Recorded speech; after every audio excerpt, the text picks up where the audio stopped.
প্রিয় শিক্ষার্থী বন্ধুরা, আসসালামু আলাইকুম ওয়া রাহমাতুল্লাহ। এনএসএন একাডেমির পক্ষ থেকে তোমাদেরকে জানাই অভিনন্দন। এখন আমরা দেখব তোমাদের বিজ্ঞান বইয়ের পৃষ্ঠা নং 47 এর সমাধান। তো পৃষ্ঠা নং 47 এর মধ্যে আমরা প্রথমত দেখতে পাচ্ছি যে এখানে দেয়া আছে যে হেডিং চতুর্থ ও পঞ্চম সেশন। তো এখানে বলা হয়েছে যে তোমার বন্ধুরাও নিশ্চয়ই গত এক সপ্তাহে উপরের কাজগুলো করেছে। প্রথমে উপরের দুটি চক মিলিয়ে দেখো তো তোমার নিজের অনুভূতির সাথে বিভিন্ন মাধ্যম থেকে নেওয়া আবহাওয়ার তথ্যের কি কি মিল আছে। এবার তোমার পাওয়া তথ্যের সাথে তোমার বন্ধুদের তথ্য মিলিয়ে দেখো ওদের চকে ওরা কিভাবে নোট করেছে।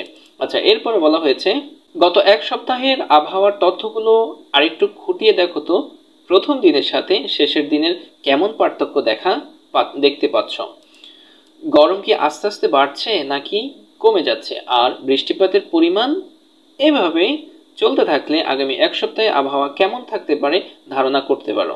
দলে আলোচনা করে এবং আগের এক সপ্তাহ বা শিক্ষকের সহায়তায় আগের 2 সপ্তাহের আবহাওয়ার তথ্য বিশ্লেষণ করে দলীয়ভাবে পরবর্তী এক সপ্তাহের একটা আবহাওয়ার পূর্বাভাস তৈরি করার চেষ্টা করো।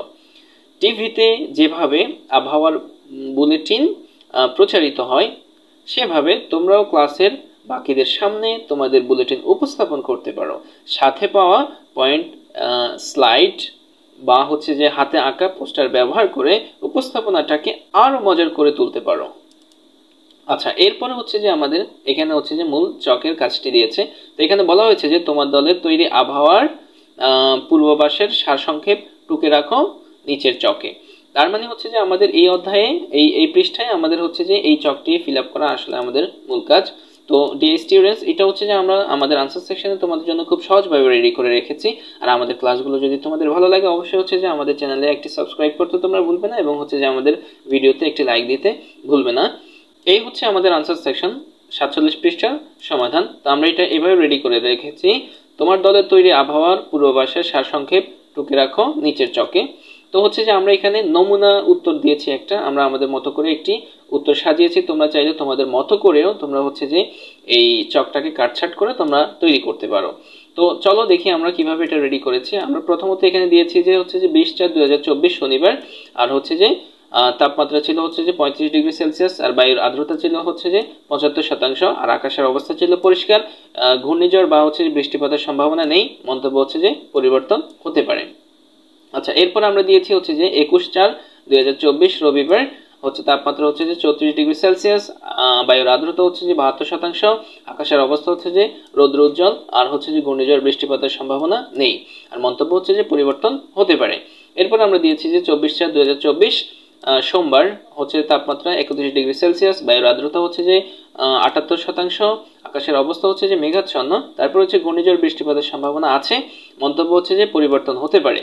এরপর আমরা দিয়েছি যে 23/4/2024 মঙ্গলবার, তাপমাত্রা যে 37 ডিগ্রি সেলসিয়াস, তারপর যে বায়ুর আর্দ্রতা 76%, আকাশের অবস্থা যে মেঘাচ্ছন্ন, ঘূর্ণিঝড় বৃষ্টিপাতের সম্ভাবনা আছে, তারপর মন্তব্য আমরা দিয়েছি যে পরিবর্তন হতে পারে। এরপরে যে আমরা দিয়েছি 24/4/2024 বুধবার, এটা তাপমাত্রা 33 ডিগ্রি সেলসিয়াস, বায়ুর আর্দ্রতা যে 74%, আকাশের অবস্থা যে কুয়াশাচ্ছন্ন, ঘূর্ণিঝড় বৃষ্টিপাতের সম্ভাবনা নেই, তারপরে মন্তব্য দিয়েছি আমরা পরিবর্তন হতে পারে। এরপরে যে 25/4/2024 বৃহস্পতিবার, তাপমাত্রা যে 30 ডিগ্রি সেলসিয়াস, বায়ুর আর্দ্রতা যে 73%, আকাশের অবস্থা যে রৌদ্র উজ্জ্বল, তারপর ঘূর্ণিঝড় বৃষ্টিপাতের সম্ভাবনা নেই, তারপরে মন্তব্য যে পরিবর্তন হতে পারে। এরপর 26/4/2024 আমরা দিয়েছি শুক্রবার, তাপমাত্রা যে 29 ডিগ্রি সেলসিয়াস, বায়ুর আর্দ্রতা দিয়েছি আমরা 75%, এরপর যে আকাশের অবস্থা যে মেঘাচ্ছন্ন, এরপর ঘূর্ণিঝড়ের সম্ভাবনা যে আছে, মন্তব্য যে পরিবর্তন হতে পারে।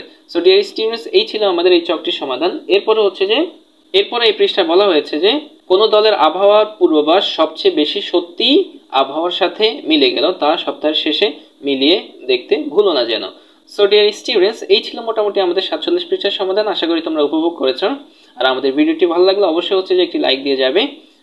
অসংখ্য ধন্যবাদ তোমাদেরকে। এখন আমরা দেখব তোমাদের বিজ্ঞান বইয়ের 48 পৃষ্ঠার সমাধান। সো যে তোমাদের বিজ্ঞান বইয়ের মধ্যে 48 পৃষ্ঠার মধ্যে আমরা এখানে হেডিং এর মধ্যে দেখতে পাচ্ছি যে এখানে ষষ্ঠ, সপ্তম ও অষ্টম সেশন বলা হয়েছে।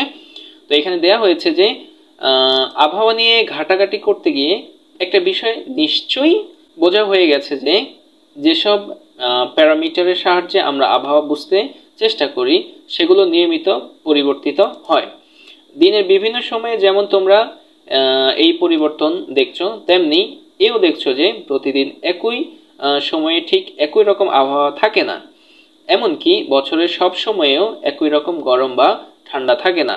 আচ্ছা, এরপরে বলা হয়েছে যে বৃষ্টিপাতও একই রকম হয় না, তবে আমরা কিন্তু আগে ভাগেই টের পাই যে বছরের কোন সময়ে ঠান্ডা বেশি পড়বে বা হচ্ছে যে বৃষ্টি বেশি হবে।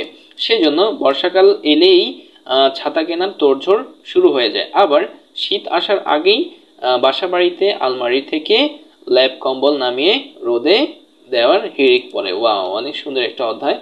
এরপরে বলা হয়েছে যে বছরের এক এক ঋতুতে কেন আবহাওয়া এক এক রকম থাকে তা আমরা পরে আলোচনা করব, কিন্তু এটা নিশ্চিত স্পষ্ট যে দিনের বিভিন্ন সময়ে বা হচ্ছে যে বছরের বিভিন্ন ঋতুতে আমরা আবহাওয়া যতই পাল্টে যেতে দেখি না কেন, এই পাল্টানো একটা প্যাটার্ন আছে, যে কারণে আমরা আগে থেকে আবহাওয়ার পূর্বাভাস দেখতে পারি, তা বেশিরভাগ সময়ে ফলেও যায়।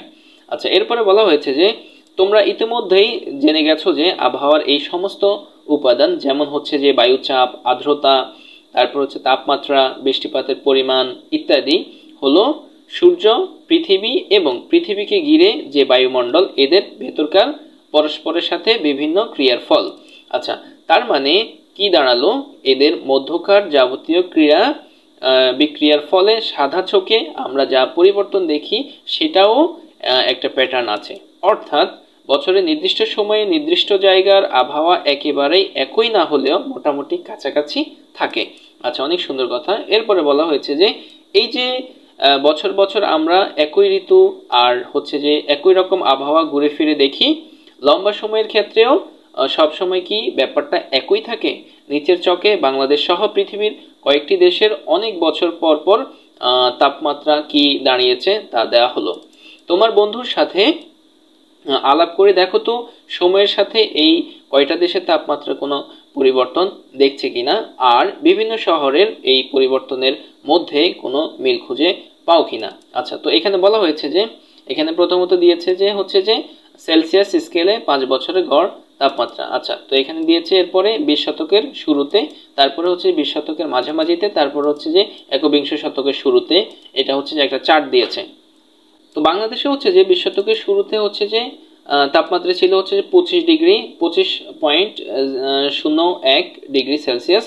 তারপরে হচ্ছে যে 20 শতকের মাঝামাঝিতে ছিল হচ্ছে যে 25.17 ডিগ্রি সেলসিয়াস। এরপরে হচ্ছে যে একবিংশ শতকের শুরুতে হয়ে গেছে এটা হচ্ছে যে 25.72 ডিগ্রি সেলসিয়াস।